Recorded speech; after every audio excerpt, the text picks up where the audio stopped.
and welcome to the latest episode of KRAD COVID Readings. I'm Keith R.A. DeCandido, doing my bit to make the pandemic palatable.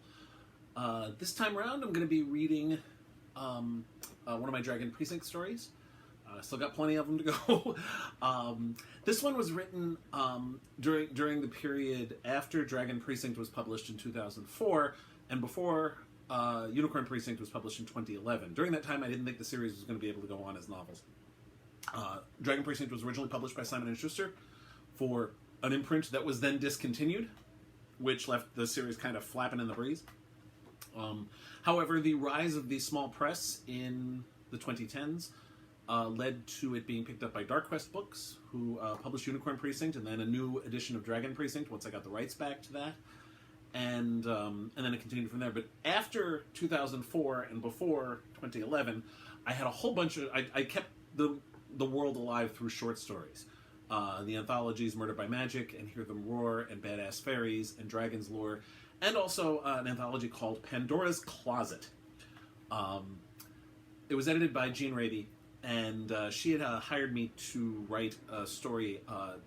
She had done an anthology called Furry Fantastic, for which I read the story Sunday in the Park with Spot, which I read on an earlier KRAD COVID reading. And that was sort of a last-minute thing, where she was one story short and needed one quickly and asked me if I could do one. And as a reward for that, she invited me to contribute to the next anthology she was doing, which was again called Pandora's Closet, which was about closets that hold horrible secrets. So without further ado, here is my story for that anthology, which is called A Clean Getaway.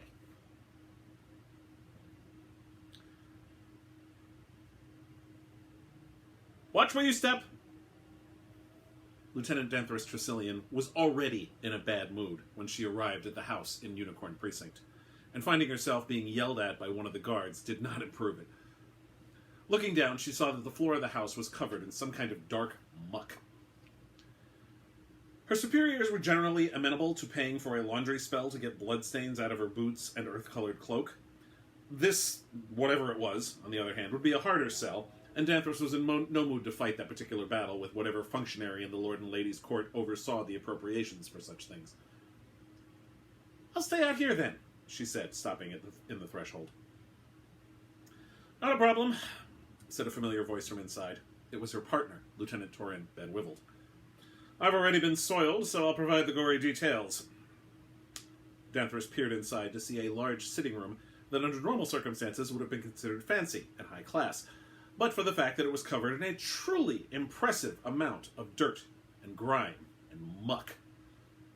Tramping around in it were the guard, who had cautioned her against stepping lightly, whom she recognized as Manfred, one of the few grunts on the Cliff's End Castle Guard who had anything approaching a brain, and Torin.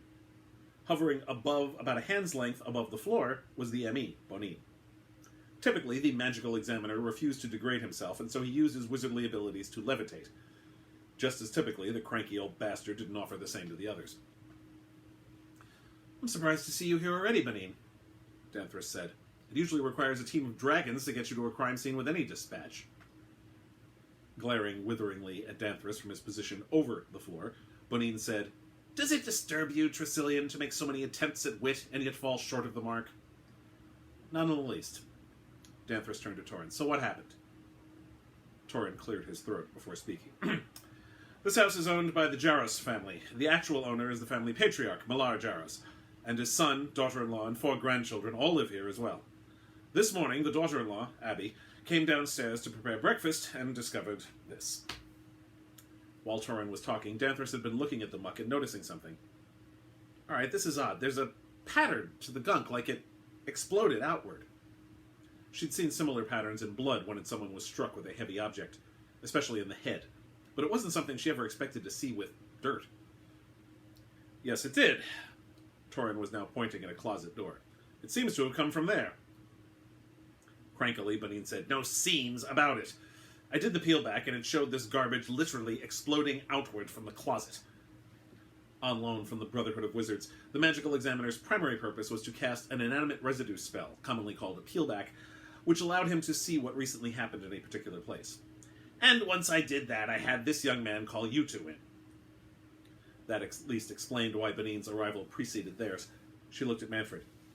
"You summoned the M.E., Manfred?" Yes, ma'am. The guard sounded pleased that she remembered his name. And he had me bring you in, just like you said, ma'am. Danthres' mood grew darker by the second. Pardon me, Benin, but I was under the impression that the function of the lieutenants in the castle guard, like myself and Torin, was to investigate crimes that occur within the lord and lady's domain. What are you driving at, Tresyllione? Angrily, Danthres said, What I'm driving at is that what I see here is an accident, not a crime. Unless there's a dead body I'm missing under all this. Torin's long red hair and thick red beard obscured all of his face, save for his humorous eyes and aquiline nose, except when he smiled broadly, as he did now. No, but there is a bit of a wrinkle. She sighed. Of course there is. Manfred said, I talked to Abby Jaros, and then her husband, father-in-law, and children, and they all say the same thing. Until this morning, there was no closet there. Just a blank wall. So there's magic afoot. She fixed her irritated great gaze upon Benin. Isn't magic the Brotherhood's concern? Licensed magic is. Yes, this is unlicensed magic. Sniffling, he added, the Brotherhood does not consort in magics that cast dirt about. What, your desire to keep from getting your hands dirty extends to the rest of the world, too?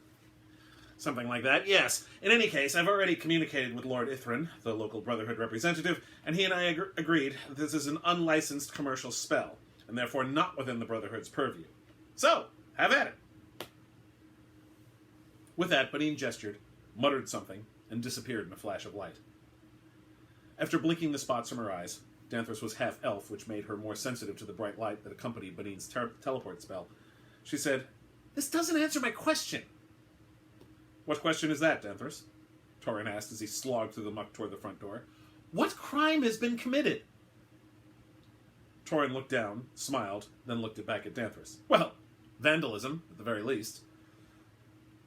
A crime easily solved even by the pea-brained idiots of the guard rank. Turning to Manfred, she said, Nothing personal, Manfred. Manfred grinned. Honestly, ma'am, most guards' brains aren't that large. Danthres found herself laughing against her better judgment, then quickly grew serious again. The last thing she wanted to do was get chummy with one of the guards. So why are we handling this? Torin walked slowly to the closet door. I said vandalism was the very least this could be. I've examined the closet door. It doesn't match the design of the rest of the house, and the space it takes up can't be accounted for by the shape of the house. It's definitely something magical. It might be some sort of attack on the Jaros family. Since we haven't actually spoken to them yet, now might be the time to do that, and see if this is part of something larger. Rolling her eyes, Danthres said, Somehow I doubt that very much. She sighed far louder than perhaps she should have and asked Manfred, Where are they? Next door, ma'am. They said they didn't want to stay in here until it was cleaned up. Torin gingerly walked across the sitting room floor toward Danthres. Perhaps you can recommend that cleaning service of yours. Her face darkening even more, Danthres said, Not likely. I spent half the morning trying to find where they put everything. At the behest of a rather aggrieved landlady, Danthres had hired a cleaning service for her rooms. Said landlady had rented Danthres the 2 rooms on the upper floor of her house in Dragon Precinct, on the condition that Danthres keep the place clean and neat. However, Danthres had not been keeping up that part of the bargain especially well, thanks to the long hours she put in as a detective for the castle guard, as well as her own inherent laziness when it came to matters of housekeeping. Since the landlady was threatening to toss Danthres out on her ear if she didn't comply, she hired a cleaning service. They'd done a thorough job of making the place neat and shiny and clean. It was far more thorough than Danthres would have believed possible. So much so, in fact, that Danthres couldn't find a single thing she was looking for this morning. It was what had set her on her bad mood in the first place. As Torin did his best to wipe his feet on the welcome mat, he said to Manfred, Seal off the house for the time being, and get Sergeant Aaron to send someone to guard both the front and back doors. Danthres rolled her eyes. Waste of time. Perhaps, but I'd rather have guards there and not need them than the other way around. Fair enough. If you're done, let's go talk to the family.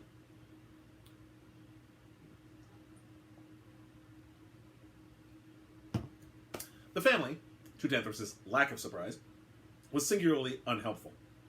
That lack of surprise was due to the way her day had been going. First there was the scavenger hunt for her every personal item. Then she arrived at the east wing of the castle, where the sergeant informed her that the magistrate had returned a not guilty ruling on her and Torin's most recent murder case, which did nothing to improve either her mood or her opinion of the magistrate. She couldn't complain to Torin about it because he was late, as usual, only he wasn't coming in at all because he'd been summoned to the crime scene in unicorn. To add to the annoyance, none of the Jaros family seemed to be in any way insincere about their confusion over what had happened. Danthres had been a detective in the castle guard for a decade now, and she had developed a good ear for when people were lying. While Millard Jaros did lie about his monetary worth, and Abby Jaros lied about how she was a good and faithful wife, and the children lied about any number of things. They all seemed quite sincere to her trained ear when they discussed the suddenly appearing closet. Just as Torin and Danthres were about to leave the neighbor's house, Abby asked, "Excuse me, Lieutenants, but, well, I mean..." She threw up her hands. "What are we supposed to do about that?" "Hire a cleaning service, I would expect," Danthres said dismissively. "I'm a good housewife," Abby said stubbornly. "I don't believe in cleaning services." "Have at it, then," Danthres said with a grin. "But if you decide you'd rather not get on hands and knees and muck out your own house, I can recommend a service to avoid. They're called 4X Perfect Clean, and they've made a mess of my own place." Abby frowned. "What kind of cleaning service leaves a place a mess?" "That's kind of my point." With that, Danthres left.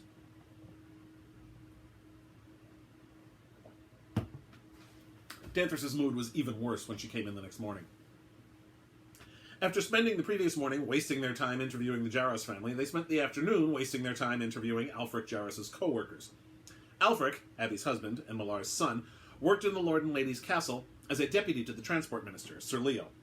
That at least made tracking them down easy, as they were in the same building where Danthres and Torin worked. They were no more helpful in revealing why someone would mess up the Jaros sitting room than from a hidden closet. Sergeant Jonas came dashing in from the kitchen, shuffling parchments, his green cloak billowing behind him. He scowled at Danthres as she approached her desk. "You're late. And where's your..." "Jonas, so help me, if you ask me where my cloak is, I will ram my sword so far up your ass the point will stick out your left ear. Just fetch me another one, will you?" The sergeant twisted his lips as if considering saying something, then thinking better of it, and zipped off to fetch a fresh cloak. All members of the castle guard wore leather armor, with a crest emblazoned on the chest to indicate posting, a griffin for the castle, and a unicorn, dragon, goblin, or mermaid to indicate the precinct with the same name in the city-state proper. Those above the level of guard had a cloak to indicate rank. Lieutenants wore brown. Danthres saw, to her shock, that Torin was already at his desk, which abutted against hers. True, she was later than usual, but for Torin, late was usual. He was also holding some parchments in his hands. "Paperwork," he said dismissively as he set them aside. "What happened to your cloak?" 4X. I'm guessing one of their cleaning people made off with it when they cleaned the place. That's why I'm late. I had to go over there to complain. They promised to search and get back to me." She sat down at her desk. "What have you been doing?" "I was thinking about what other avenues we could explore, and I thought we might try the architectural angle." Danthres frowned. "Excuse me?" "Millar, Abby, and Alfric all said that the closet wasn't part of the original design of the house, that it was a blank wall until yesterday morning." "Right. Whatever magic cast the muck also created the closet." "Perhaps. But this house dates back to when the city-state was first being built. Lord Galmar, Lord Albin's late grandfather, insisted that all constructions have their blueprints filed in the castle. Neither Albin's father nor the Lord himself continued that practice. The city-state grew too large for it to be practical to keep track of every single building, but back in the old days it was a requirement." One of Torin's smaller smiles peeked out through his beard. "So I've requested the blueprints." Instinctively, Danthres wanted to object. In her experience, the best way to find out what happened was to figure out who was the most likely to have committed the crime and interrogate them until they confessed. But they tried that, and they hadn't turned anything up, so Torin's notion was as good a one as any. "What's wrong?" Torin asked. Danthres looked up. "What do you mean, what's wrong?" Torin smirked. "Well, I expected at least a grouse about what a pain it is to paw through records when we should be questioning people." "What would be the point?" Danthres said with a dramatic sigh. "Besides, I used up most of my invective this morning with those shitbrains at 4X. Waving off the platitude Torin was likely to espouse, she said, "It's fine. Don't worry about it. Let's just get to work." "Well, we can't until..." One of the castle page boys came in, laden with massive rolled-up parchments and looking nervously from side to side. "Lieutenant Bingivald?" Chuckling, Torin got up. "Close enough. Over here, lad." The page boy dashed over to Torin's desk, dropped the parchments unceremoniously on its surface, then dashed out of the squad room as fast as his spindly legs would carry him. "No doubt concerned about overexposure to the thugs," Danthres said irritably, using the word far too many of the aristocrats in the castle used when speaking of the castle guard. Torin grinned. "No doubt." He unrolled the dried-up old parchments, one for each floor of the house. Danthres got up and walked around to Torin's desk. As she started to peer down at the blueprints, she noticed that Torin was wearing new boots. "What happened to your boots?" Shrugging, Torin said, "I couldn't get that muck off, so I sent them to be cleaned, and they issued me a new pair." "I should mark this day down," she said dryly. "In 10 years, I think that's the first time you've changed your boots without being threatened with bodily harm." She was also impressed that Torin had managed to convince the service to do the job in the first place. "It takes forever to break them in," Torin said testily. "I have wide feet." She shook her head. "They're boots, Torin, not pets." Not wanting to get into this argument again, she looked down at the ragged material. "I'm amazed these things haven't fallen to pieces. Aren't they over 100 years old?" "Magic, probably," Torin said. "Cost when it was realized that they were, in fact, falling to pieces." He studied the first floor. "Interesting. There isn't a design for a closet, but there is a space there." He put his index finger on the spot where the closet was now. "That's odd." "What is?" "Feel that." Looking at her partner like he was crazy, she said, "What?" "The parchment on that spot where the closet is now. Feel it." Shrugging, Danthres did so, and was surprised to feel something etched into the parchment. Feels like a character of some kind. Torin looked up just as Jonas came zooming in, a cloak in his hand. "Sergeant, could you fetch Benin, please?" Jonas handed Danthres her cloak in the manner one would give a diseased rat to a waste disposer. After Danthres snatched it out of his hands, the sergeant said to Torin, "He's on a call right now. Drew and Hawk found that invisible robber's house, and he needs to do a peel back on it." Nodding, Torin said, "Fine. When he gets back, could you ask him to tell us what the sigil is on this section of the parchment?" Jonas looked at where Torin was pointing and nodded. "Oh, by the way," he said as he turned to leave, "they couldn't do anything for your boots. The laundry spell didn't work for some reason." With that, the sergeant left the squad room again. "You know, it might not even be a sigil," Danthres said, though I agree that that's the most likely thing. "Either way, best to sound sure with Benin, otherwise he'll just yell at us for wasting his time." Danthres snorted. "Like he won't anyhow." "Fair point. Wonder what the problem was with the boots." Shrugging, Danthres said, "Yeah, they probably just got a cheap laundry spell that doesn't actually work." "Probably." "Lieutenant?" Since no name was given, both Torin and Danthres turned at the sound of the voice, which came from one of the guards assigned to the castle. Danthres couldn't remember his name, so she just thought of him the way she thought of most of the guards. He was the stupid one. "Yes?" she said. "There's someone here to see you both. She says it has to do with the Jaros case." "Who is she?" Danthres asked. The guard said, "Her name's Amarala, and she says she..." Suddenly, a very short, dark-haired woman barreled past the guard and said, "Enough of this! I'm busy, damn it! Don't have time for this. Are you two Trestle and Bagwiverin?" "I'm Lieutenant Van Wyvald," Torin said slowly to make sure the woman realized just how badly she'd mangled their names. "And this is my partner." Yes. You're the ones investigating what happened to the Jaros house, right?" "We are," Torin said.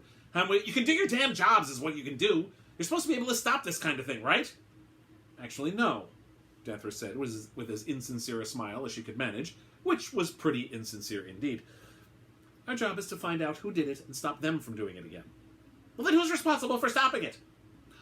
"I'm sorry, who are you again?" Sighing dramatically, the woman said, "As I told this mouth-breather with a mite-sized brain," she indicated the guard, who took the insult with aplomb, "my name is Thea Amarala, and I represent the Amarala Cleaning Service." "That's 2 cleaning services in Cliff's End I despise," Danthres somehow managed not to say out loud. "And what is your connection to the Jaros case?" "Well, if you just listen, I'd tell you. They hired us to clean up the mess in their place." "Well, in that case," Danthres said, "the answer to your question is you." "I beg your pardon?" "You wanted to know who's responsible for stopping it. It's a mess. You're a cleaning service. I would think the answer would be obvious." Turning to Torin, Amarella asked, "Is she always like this?" "No," Torin said cheerily. "Usually she's belligerent." "Madam, I'm afraid my partner is correct. Cleaning up the mess is your job. We simply need to find out who did this, and..." "Excuse me," Benin said. Oops, sorry. Turn an extra page there. There we go. "Not did." "I'm sorry?" Torin frowned in confusion. "Not did. Is doing. The mess is getting worse. And every attempt we've made to clean it up has met with failure. Nothing will make it go away, and now it's growing." She stomped her foot. "So will you please figure it out? The Jaroses are demanding their money back." Just as Danthres was about to speak, Torin cut her off. "I'm afraid the issues of payment must be worked out between you and the Jaros family, madam. However, you can rest assured that we will be looking into this new development." He looked over at the guard. "Will you please escort the lady out?" Smiling nastily, the guard said, "Gladly, Lieutenant." He grabbed Amarala by the arm and yanked her toward the door. "I will not be treated this way! Let go of me! This is an outrage! This is..." Whatever else it was lost in her rapid, guard-aided retreat. Danthres made a mental note to be less nasty to that guard in the future. Torin looked at her. "There would appear to be more to this than we thought. I suggest we go back." Danthres desperately wanted to argue the point, but she found she couldn't, and that only made her mood worse. before they could even make it to the door of the Jaros house, Malar Jaros intercepted them, screaming a blue streak. What the hell's wrong with you people? You see the mess in there? Well, did you? It's a mess! How are we supposed to live in there if it's such a mess? Next to him was Abby, who put a hand on his shoulder. Father, take it easy, they can't... Whirling on his daughter-in-law, Malar said, How am I supposed to take it easy when there's such a mess in there? I know, Father, but... Torin finally said, May we please take a look? Throwing up his hands, Malar said, Sure, take a look, but all you're going to see is a mess! Danthres shot Torin a look as if to say, well, what else were we supposed to see? Torin shrugged back, and the two of them walked past the Jaroses to the guard, who'd been assigned by Dragon Precinct to stand at the front door. Open it, Torin said. Nodding, the guard opened the front door. The smell was the first thing to hit Danthres. On their previous visit, the place had smelled bad, but no worse than the thoroughfares of Goblin Precinct during midsummer, or the docks of Mermaid Precinct in the afternoon after the fish came in. Now, though, the Jaros house made the docks seem like an orchard by comparison. Danthres' nose wrinkled up immediately and pretty much stayed that way as she surveyed the sitting room. Not that there was much of the sitting room to survey. It was covered, wall to ceiling, in the same dark muck. She could make out small shapes under the muck that she assumed to be the furniture, and also saw other bits and pieces jutting out of it. Lord and lady, Torin muttered. Close the door, Danthres said to the guard. We need to get Benin in here. It took the better part of an hour for the magical examiner to make his appearance. During that time, Danthres tried to ignore Malar Jaros' complaints, mostly by coming up with entertaining ways of flaying the old man alive. When Benin did arrive via teleport spell, he looked even more perturbed than usual. I've already been here. Yes, Danthres said, and all you told us was that it was unlicensed magic. What kind of magic was it? Benin sneered. The unlicensed kind. Why am I wasting my time with this? Torin asked, Benin, did you identify the sigil on the blueprints on my desk? Yes, right before I was told to come here. It's the symbol for hiding something. Looking at Danthres, Torin said, like a closet. Malar stepped forward. What do you mean? The blueprints for your house have a mark on the spot where the closet is now, Torin said. It would seem that the hidden closet was part of the building's original plans. Excuse me, Benin said before Malar could go off on another rant about messes, thus marking the first time Danthres had ever been grateful for Benin's crankiness. But why am I here? Steeling herself, Danthres told the guard to reopen the door to the Jaros house. Benin seemed unperturbed by the stench. He simply looked inside and said, Oh dear. Well put, Danthres muttered. Shaking his head, the magical examiner looked away from the muck-covered sitting room. I had assumed this to be a one-time event, someone using the duality spell once for whatever arcane reason, but it looks like it's been used for some time and is still being cast on a regular basis. He regarded Torin and pointed at the closet in the back of the sitting room. That sigil I was translating. It was on the spot where that closet is. Torin nodded. Can we please close the door before I die? Danthres asked plaintively. The elven half of her heritage came with sharper senses than that of humans, and the smell that irritated them was going to kill her ere long.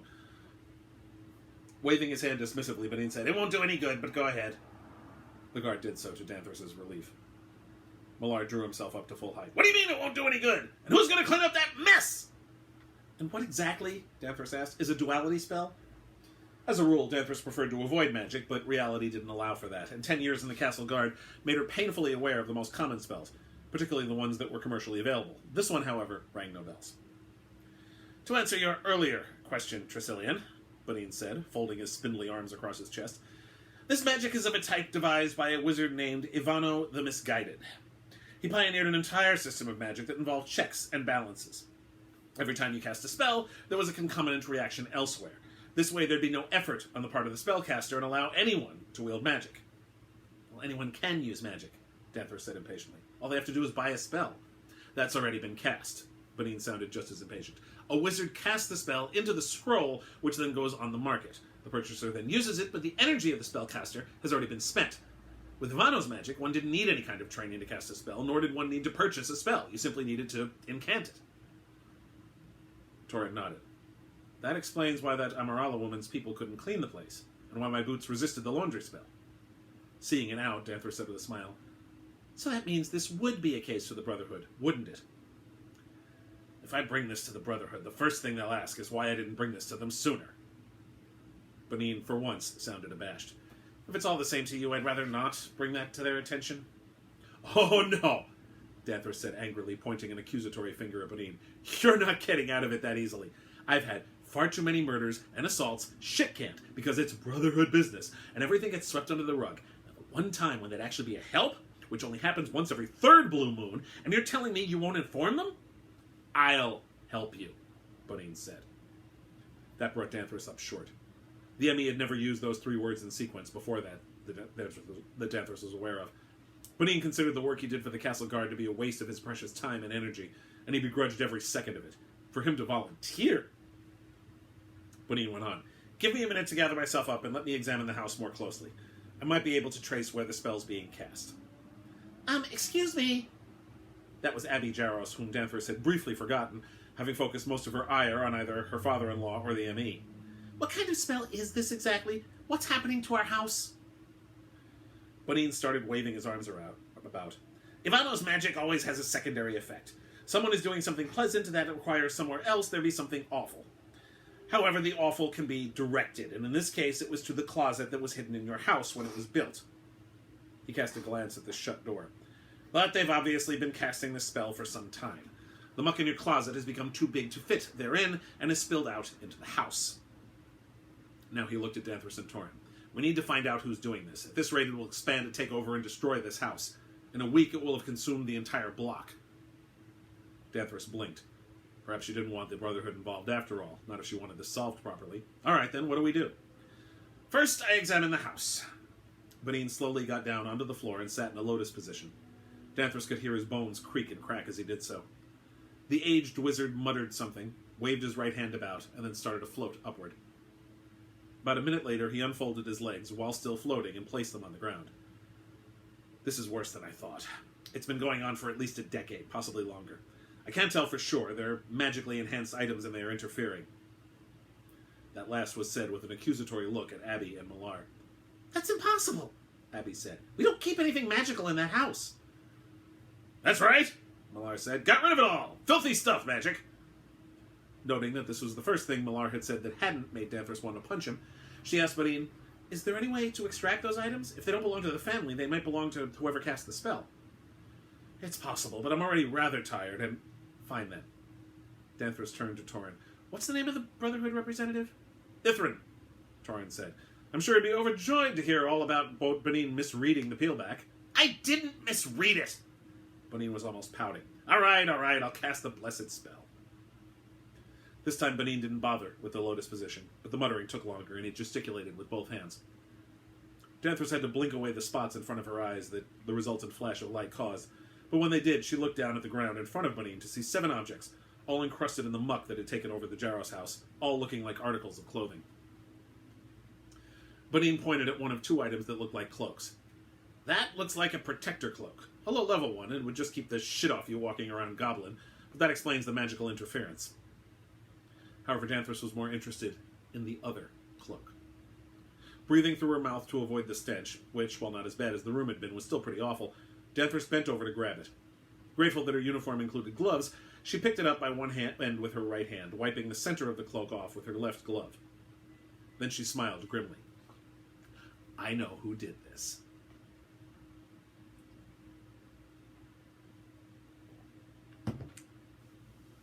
Forax Perfect Clean had offices in Dragon Precinct, only a short walk from Danthres' rooms, which was why she had chosen them in the first place.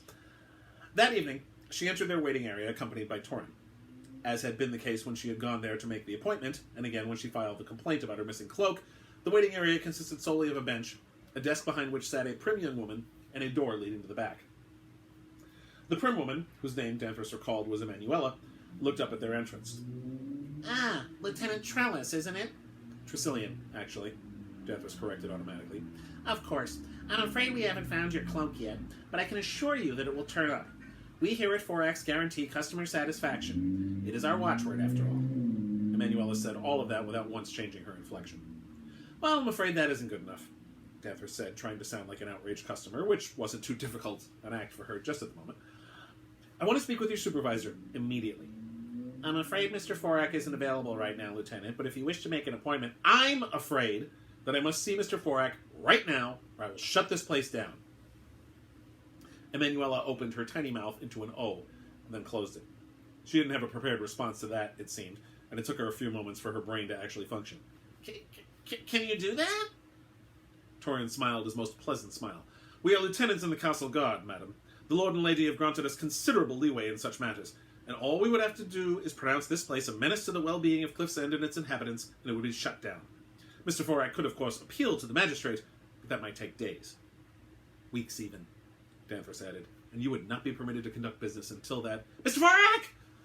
Emanuela cried out in a tone very much like a mouse's squeak, apparently unable to handle any more disruptions to her world. Some people here to see you!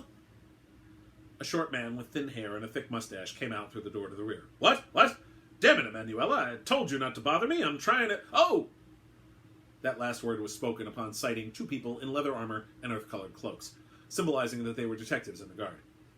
Damn it, Emanuela, why didn't you tell me that the good people of the Cliff's End Castle Guard were here? But... Emanuela tried to protest, but Forak didn't give her the chance, bounding forward with a broad smile peeking out from under his mustache. You're Mr. Forak? Yes, Lieutenant, yes, I most certainly am definitely him. Yes, I am. Now, then, who might you be, and what service can Forak's Perfect Clean do for you on this lovely day? I'm Lieutenant Tresyllione. This is my partner, Lieutenant Van Wyvald. I'm one of your customers, actually. Ah, well, yes, of course, Forak said, sounding relieved. Are you satisfied with our service, Lieutenant Tresyllione? Tresyllione. And I mostly am, yes, although an item has gone missing. A cloak, just like the one I'm wearing now.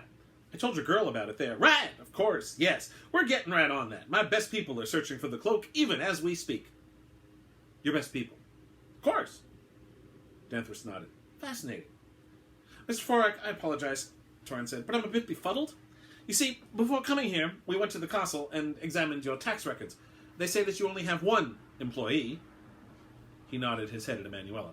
I have to wonder, who does the actual cleaning? And who's looking for my cloak, Danthres added. Forak started to shuffle from foot to foot and twisted the end of his mustache with his right hand.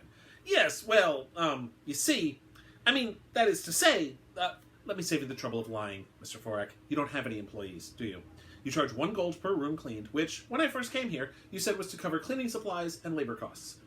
Other cleaning services usually charge 2 gold, but they also give you the option of providing your own supplies, which you don't do. Well, yes, you see, this is because you don't actually have a staff, do you, Mr. Forak? Danthres started moving slowly closer to Forak, who backed up until he bumped into Emanuela's desk. Instead, you cast a spell to clean the room and send the dirt to a closet hidden in a house in Unicorn Precinct where no one will ever find it. There are only 2 problems, Mr. Forak. Oh, yes? What's that then? First of all, the closet filled up and exploded. The dirt from all the homes you've cleaned has now taken over the house and soon will encompass an entire block. Do you know who owns that house, Mr. Forak? Well, no, actually. Alfric Jaros. He works for Sir Leo, the transport minister. Do you know what Sir Leo will think about someone doing this to one of his deputies? The second problem is that it isn't just dirt that goes to the Jaros closet. According to our magical examiner, the spell requires sending the items from one closet to another. And some of the items in the closets of your clients got mixed in with the dirt. They included 2 pairs of boots, a protection cloak, 3 tunics, and my cloak. Ah, well, yes, you see, I can...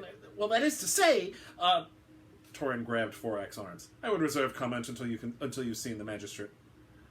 Puffing himself up, Forak said, Hang on! You can't arrest me! I've done nothing wrong!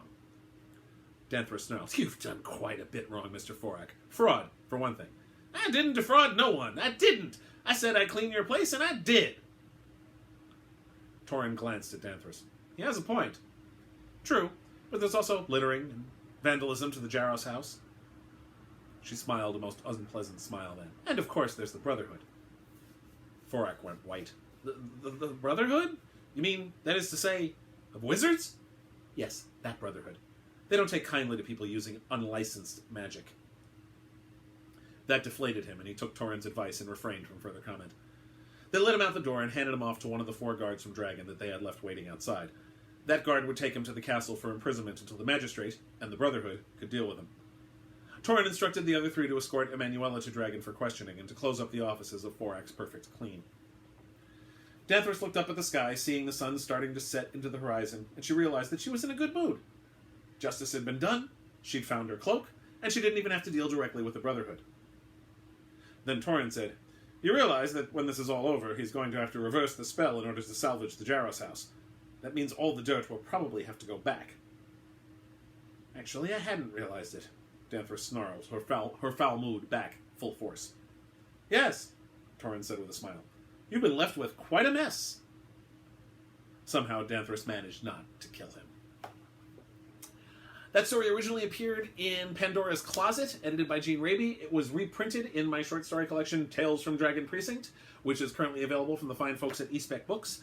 Pandora's Closet was published by Daw Books in 2007, I think, or 2008. So do check that out. Check me out online at DeCandido.net.